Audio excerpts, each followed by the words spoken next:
সুপ্রিয় শিক্ষার্থীরা, আজকের পাঠদানের বিষয় হচ্ছে লিফো মেথড। আমরা লিফো মেথড নিয়ে আজকে আলোচনা করব। তো শুরুতে একটু দেখতে চাই কতগুলো মেথড আমাদের আছে। তো পূর্বের পাঠে আমরা আলোচনা করেছিলাম যে 4টি মেথড আমাদের আছে, তার মধ্যে ফিফো একটি, এবং সেটি নিয়ে আমরা ক্লাস করেছি। তো ফিফো মেথডটাকে আমরা বলেছিলাম আগের মাল আগে ছাড়া পদ্ধতি, অর্থাৎ first in first out method. তারপরে আমরা আরেকটি পদ্ধতি নিয়ে দেখব, সেটি হচ্ছে যে পরের মাল আগে ছাড়া পদ্ধতি, লাস্ট ইন ফার্স্ট আউট, অর্থাৎ লিফো মেথড। মূলত আজকের আলোচনাটা আমাদের এই ক্লাসটার উপর ভিত্তি করে হবে। আর আরও দুটো পদ্ধতি আছে যেগুলো নিয়ে আমরা পরবর্তী ক্লাসগুলোতে আলোচনা করব। একটি হচ্ছে ভারযুক্ত গড় পদ্ধতি, আরেকটি হচ্ছে সরল গড় পদ্ধতি।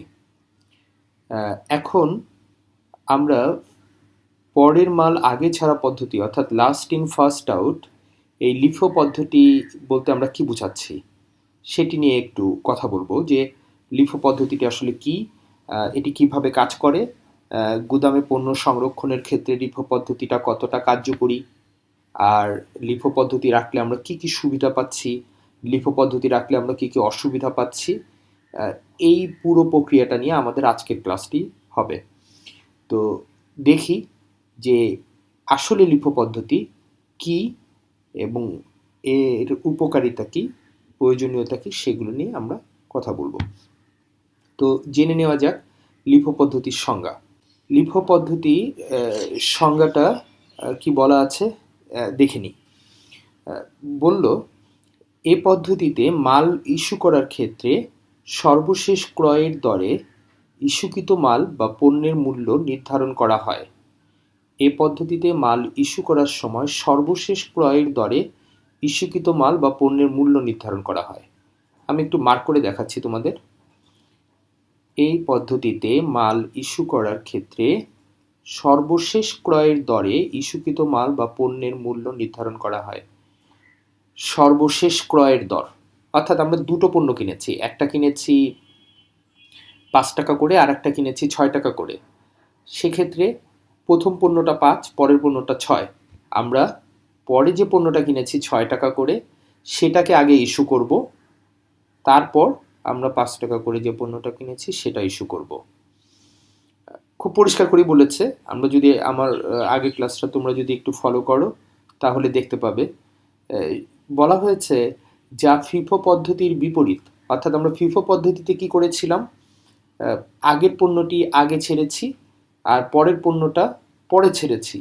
আর এখানে হলো সম্পূর্ণ বিপরীত, অর্থাৎ পরের পণ্যটি আমরা আগে ছাড়ব আর আগের পণ্যটি আমরা গোডাউন থেকে পরে দিয়ে দিব। এক্ষেত্রে যতক্ষণ না সর্বশেষ ক্রয়কৃত মাল ইস্যু শেষ না হয় ততক্ষণ পূর্ববর্তী ক্রয়কৃত মাল ইস্যু করা হয় না। অর্থাৎ আমরা যেটা পরে কিনেছি সেটাকে আগে শেষ করব, শেষ হওয়ার পর আমরা গুদাম থেকে যেটা আগে কিনেছিলাম সেই পণ্যটা আমরা গুদাম থেকে দিয়ে দিব। এই হচ্ছে এই পদ্ধতিটির মূল বক্তব্য। আমরা এখানে একটি সুন্দর উদাহরণ দেখতে পাচ্ছি। এই উদাহরণটি আমরা একটু অঙ্ক দিয়ে আমরা দেখাবো। এই উদাহরণটি নিয়ে আমাদের আজকের আলোচনা নয়। এবার আমরা আসবো শেষের মাল আগে ছাড়া পদ্ধতি বা লিফো পদ্ধতিটির সুবিধা কি, অর্থাৎ আমরা কি কি সুবিধা পেতে পারি এই লিফো পদ্ধতি থেকে। লিফো পদ্ধতির সুবিধাটা হলো যে অস্থিতিশীল ও ভীতি ঊর্ধ্বমুখী বাজারে এই পদ্ধতি অধিক ফলপ্রসূ।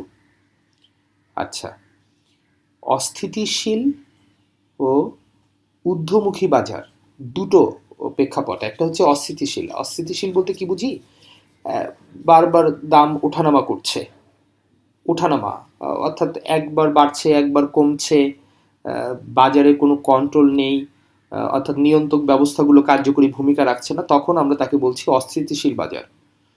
ঊর্ধ্বমুখী বাজার, ঊর্ধ্বমুখী বাজার হচ্ছে আজকে যে দামটা, পণ্যটার দাম, একই পণ্যের দাম 5 টাকা ছিল, কালকে হচ্ছে 6 টাকা, তারপরে 7 দিন পরে হয়ে গেল 8 টাকা, আরও বাড়ছে। এটাকে আমরা বলছি ঊর্ধ্বমুখী বাজার। তাহলে অস্থিতিশীল বাজার বলতে বোঝানো হচ্ছে এটা যে দাম একবার বাড়তে পারে একবার কমতে পারে। আর ঊর্ধ্বমুখী বাজার বলতে বোঝানো হচ্ছে যে দাম কম ছিল কিন্তু ক্রমান্বয়ে বাড়ছে, অর্থাৎ 2 দিন 3 দিন 4 দিন 5 দিন 7 দিন বা 1 মাসে দামটা বেড়েই যাচ্ছে। এইরকম ক্ষেত্রে আমরা এই লিফো পদ্ধতিটাকে এফেক্টিভলি কাজ করাতে পারবো। দ্বিতীয় পয়েন্টটিতে বলা হয়েছে যে মূল্য স্তর বৃদ্ধির ক্ষেত্রে আকস্মিক মুনাফা দেখা যায় না, অর্থাৎ মূল্য খুব বেড়ে যাচ্ছে। সেক্ষেত্রে আমরা লিফো পদ্ধতিতে যদি অঙ্কটি সমাধান করি বা লিফো পদ্ধতিতে হিসাব সংরক্ষণ করি বাস্তবে, তাহলে আমরা আকস্মিক মুনাফা দেখতে পাবো না, অর্থাৎ মুনাফা যে খুব দৃশ্যমান হবে সেটি নয়। এবার আমরা লিফো পদ্ধতির 3 নম্বর পয়েন্টটি নিয়ে আলোচনা করব, সুবিধা। এই ফিফোতে যে সকল সুবিধাগুলো আমরা পেয়েছি, লিফো পদ্ধতিতে অঙ্ক করার ক্ষেত্রে আমরা একই রকম সুবিধা পাবো। এটি খুবই সহজ একটি পদ্ধতি। এখন জানতে চেষ্টা করব যে লিফো পদ্ধতির অসুবিধাগুলো কোথায়, অর্থাৎ লিফো পদ্ধতিতে আমরা যদি হিসাব সংরক্ষণ করি গুদামে, তাহলে কি কি অসুবিধার মধ্যে পড়ব। প্রথম যে পয়েন্টটি নিয়ে আলোচনা করব সেখানে বলা হলো যে বিভিন্ন মূল্যের মাল ঘন ঘন প্রাপ্তি ঘটলে এই পদ্ধতির প্রয়োগ অসুবিধাজনক হয়ে পড়ে। অর্থাৎ আমরা যদি একই ধরনের পণ্য নিয়ে বিজনেস করি সেটা একরকম, কিন্তু বিভিন্ন ধরনের মাল ঘন ঘন আসছে, অর্থাৎ ব্যবসাটা এমন যে আমাদের ভিন্ন ভিন্ন পণ্যগুলো গোডাউনে ঢুকছে, সেক্ষেত্রে আমরা এই পদ্ধতিতে যদি হিসাব সংরক্ষণ করি সুবিধা পাবো না, আমরা অসুবিধায় পড়ব। যখন মালের বাজার মূল্য বৃদ্ধি পায় তখন মজুদ মালের মূল্যের সাথে বাজারের মূল্যের কোনো সম্পর্ক থাকে না। অর্থাৎ আমি একটা সময় পণ্য কিনেছি, তখন গোডাউনে পণ্যটা যে দামে ছিল, কিন্তু বর্তমানে বাজার মূল্যটা অনেক বেড়ে গিয়েছে, সেটার সাথে রিলেট করা যায় না, অর্থাৎ সম্পর্ক খোঁজা যায় না এই পদ্ধতিতে। তার মানে কি বললো ওরা, যখন মালের বাজার মূল্য বৃদ্ধি পায় তখন মজুদ মালের মূল্যের সাথে বাজারের মূল্যের কোনো সম্পর্ক থাকে না। পরিষ্কার বলা হয়েছে বাজার মূল্যের কোনো সম্পর্ক থাকবে না। 3 নম্বর পয়েন্টে বলা হয়েছে মালের বাজার মূল্য ঘন ঘন ওঠানামা করলে বিভিন্ন সময় উৎপাদিত একই প্রকার পণ্যের উৎপাদন ব্যয়ের তুলনামূলক বিশ্লেষণ অসুবিধাজনক হয়ে পড়ে। অর্থাৎ লিফো পদ্ধতিতে আমরা যদি হিসাব সংরক্ষণ করি, বাজার মূল্য যদি ঘন ঘন ওঠানামা করে, তাহলে আমরা তুলনামূলক বিশ্লেষণ করতে পারবো না যে আমার এটা কিভাবে কাজ করছে। আমার বিশ্লেষণের জন্য অসুবিধা তৈরি করে লিফো পদ্ধতি। অর্থাৎ লিফো পদ্ধতিতে আমরা তুলনামূলক বিশ্লেষণ করতে পারবো না যদি আমাদের বাজার মূল্য ঘন ঘন ওঠানামা করে। এ পর্যায়ে লিফো পদ্ধতির একটি অঙ্ক আমরা দেখব। লিফো পদ্ধতিতে কিভাবে একটি অঙ্ক সমাধান করা হয় সেটি নিয়ে আলোচনা করব, কথা বলবো, বুঝবো। তোমরা যদি সবাই একটু মনোযোগ দিতে পারো তাহলে এটি অতি সহজে বোঝা সম্ভব হবে। তো আমরা দেখে নিই অঙ্কটির মূল যেটা তোমরা দেখতে পাচ্ছ স্ক্রিনে, সেটা এটা। তো তাসফিয়া গার্মেন্টসের লিখিত তথ্য মজুদ বিভাগ প্রদান করে। অর্থাৎ তাসফিয়া গার্মেন্টস আমাদের এই অঙ্কটির নাম, এই গার্মেন্টস লিফো পদ্ধতিতে হিসাব সংরক্ষণ করবে। তো এটি সম্পূর্ণ একটি সৃজনশীল অঙ্ক। এই সৃজনশীল অঙ্কটির প্রথম অংশটির জন্য ক অংশের জন্য নম্বর বরাদ্দ থাকছে 2, খ অংশের জন্য নম্বর বরাদ্দ থাকছে 4 এবং গ অংশের জন্য নম্বর বরাদ্দ থাকছে 4। তো মূলত আমাদের আজকের আলোচনা লিফো পদ্ধতি। তো আমরা শুরু থেকে দেখে নেই অঙ্কটিতে কি কি তথ্য সন্নিবেশিত আছে এবং তার আলোকে কিভাবে আমরা অঙ্কটি করব। প্রথমে আসি জুলাই 1। বলা হয়েছে প্রারম্ভিক উদ্বৃত্ত 2000 একক, প্রতি একক 5 টাকা দরে। অর্থাৎ আমরা 2000টা পণ্য কিনেছি 5 টাকা করে। আচ্ছা, দ্বিতীয় লাইনে বলা হয়েছে 1500 একক কিনেছি 6 টাকা করে।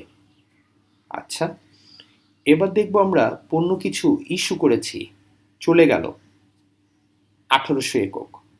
অর্থাৎ প্রথম ক্ষেত্রে 2000 আমাদের গোডাউনে আগেই ছিল, তার সাথে 1500 আমরা আরও অ্যাড করব, তার মানে আমাদের টোটাল এখনও পর্যন্ত 3500 পণ্য আছে, আর সেখান থেকে চলে যাচ্ছে 1800 পণ্য। তার মানে এটা আমাদের ডিডাক্ট হচ্ছে, পণ্য কমে যাচ্ছে।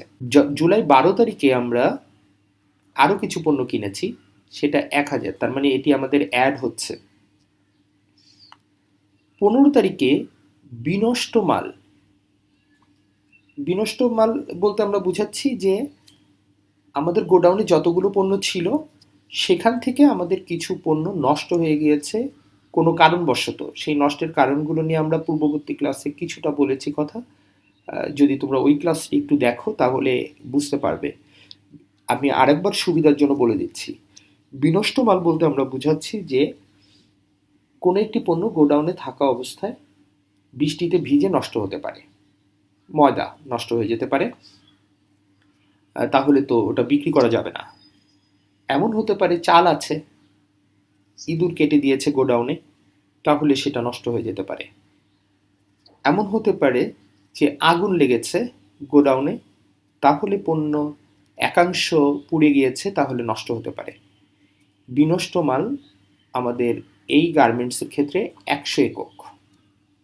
তাহলে গার্মেন্টসের ক্ষেত্রে বিনষ্ট মাল এখানে বলা হয়েছে 100 একক। এবার ইস্যু করা হলো 2200 একক। তাহলে ইস্যু করলে পরে আমার গোডাউনে পণ্যের সংখ্যাটা কমে যাবে। আর ঘাটতি আছে 50 একক। ঘাটতি 50 একক মানে হলো যে আমি আমার গোডাউন পরীক্ষা করে জুলাই 25 তারিখে দেখতে পেলাম যে আমার কিছু পণ্য কম আছে, সেটাকে আমরা বলছি ঘাটতি। অর্থাৎ আমরা গণনায় কিছু কম পাচ্ছি, এই কম পাওয়া পণ্যগুলোকে আমরা বলছি ঘাটতি। প্রথমে আমরা ক নাম্বার অংশটা নিয়ে একটু আলোচনা করি, তারপরে আমরা যথাক্রমে খ গ দেখব, যে ফিফো পদ্ধতিটা আরেকবার জেনে নিব এবং লিফো পদ্ধতিটাও আমরা সম্পূর্ণভাবে বুঝে নিব। প্রথমে আসি জুলাই মাসে ক্রয়কৃত মালের মোট মূল্য কত সেটা বুঝব। জুলাই মাসে ক্রয়কৃত মালের মোট মূল্য নির্ণয়করণ। তাহলে দেখে নিই, জুলাই মাসে আমরা 2বার ক্রয় করেছিলাম। আমরা যখন প্রশ্নটি পড়েছি তখন আমরা দেখেছি যে আমরা 2বার পণ্যটি ক্রয় করেছি। একবার আমরা কিনেছিলাম জুলাই মাসের 3 তারিখে 1500 একক 6 টাকা করে 9000 টাকার, আর দ্বিতীয় ভাগে আমরা কিনেছি 12 তারিখে 1000 একক 60 টাকা করে, টোটাল 7000 টাকা। তাহলে 9 আর 7 টোটাল আমাদের 16000 টাকার পণ্য এ পর্যায়ে কেনা হয়েছে।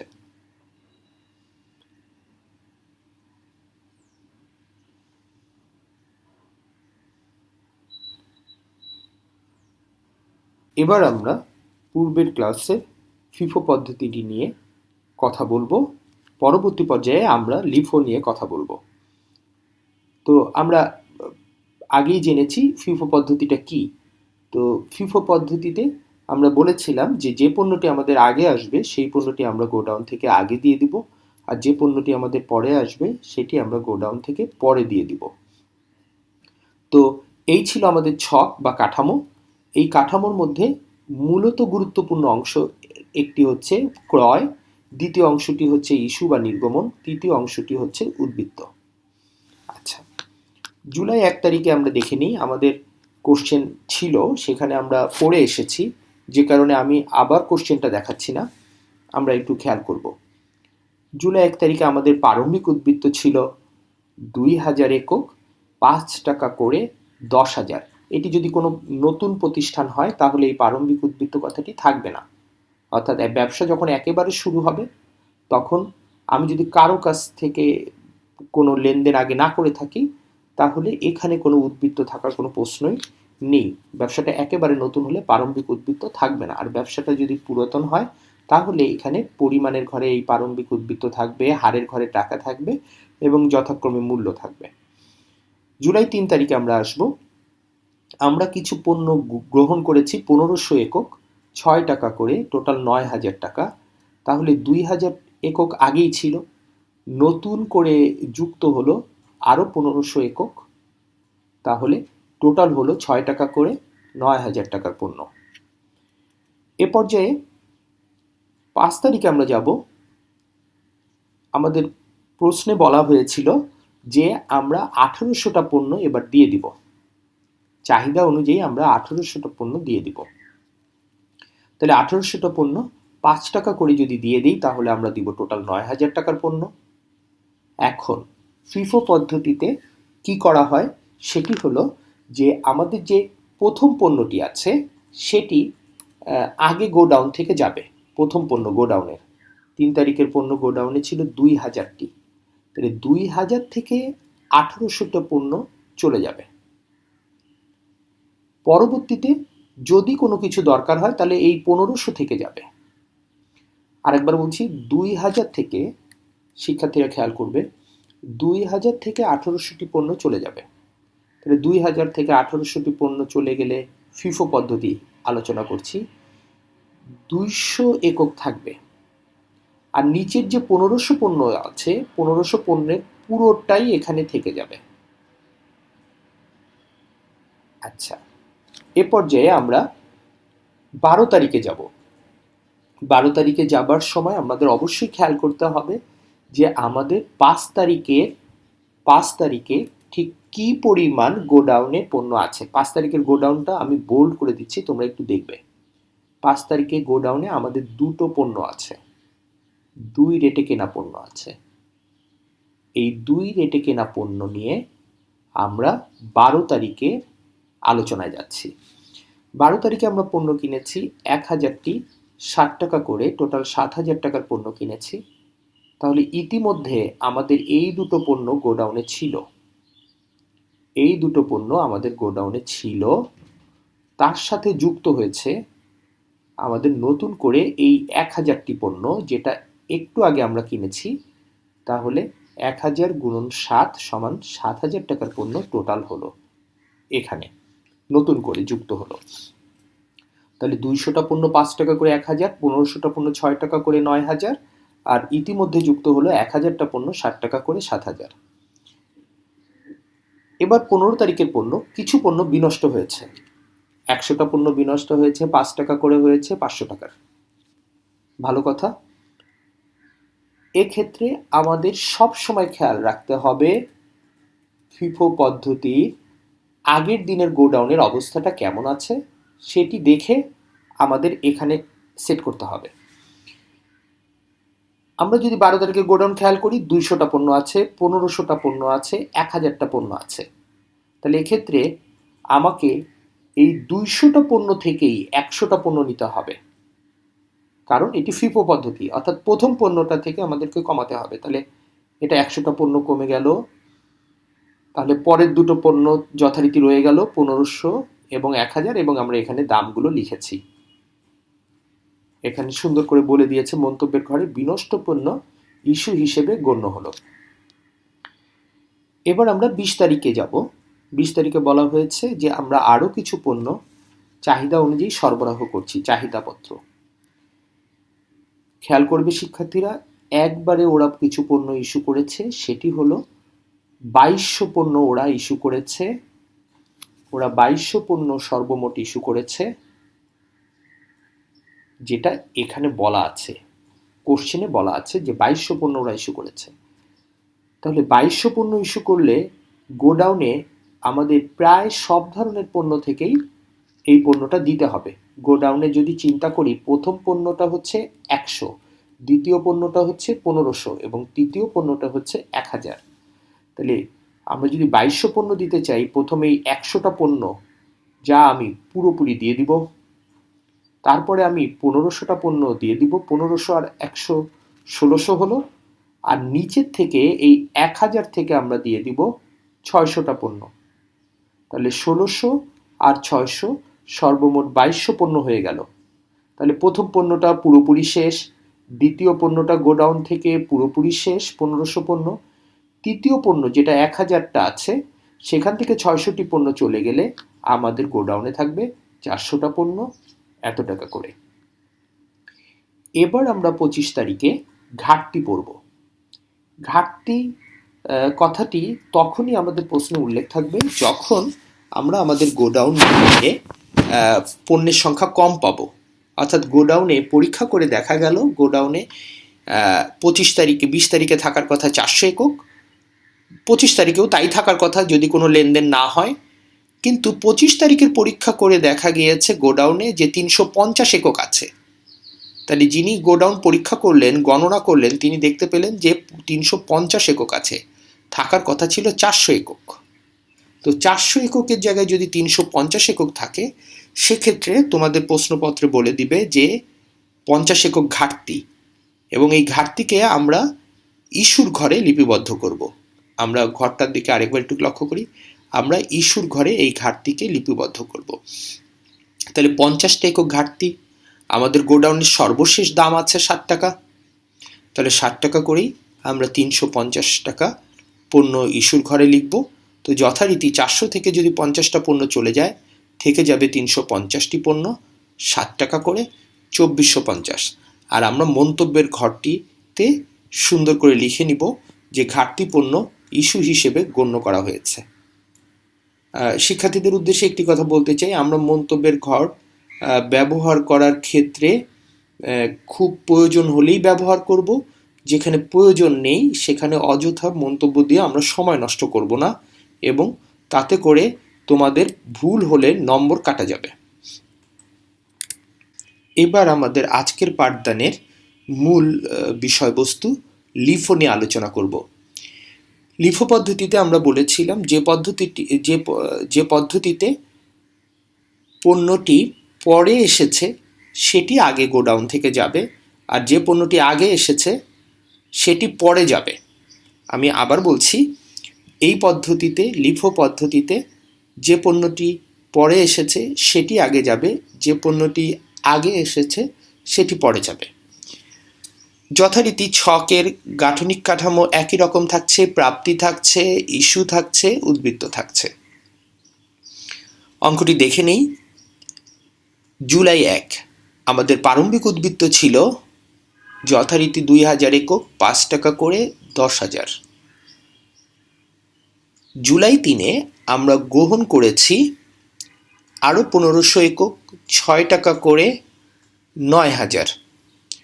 তাহলে 2000 তো আগেই ছিল, নতুন করে আরও 1500 বেড়ে গেল, তাহলে প্রথম পর্যায়ে ছিল 10,000 টাকার পণ্য, আর দ্বিতীয় পর্যায়ে আমাদের পণ্যের সংখ্যা হচ্ছে, পণ্যের মোট টাকার পরিমাণ হচ্ছে 9,000 এবং সংখ্যা হচ্ছে 1500।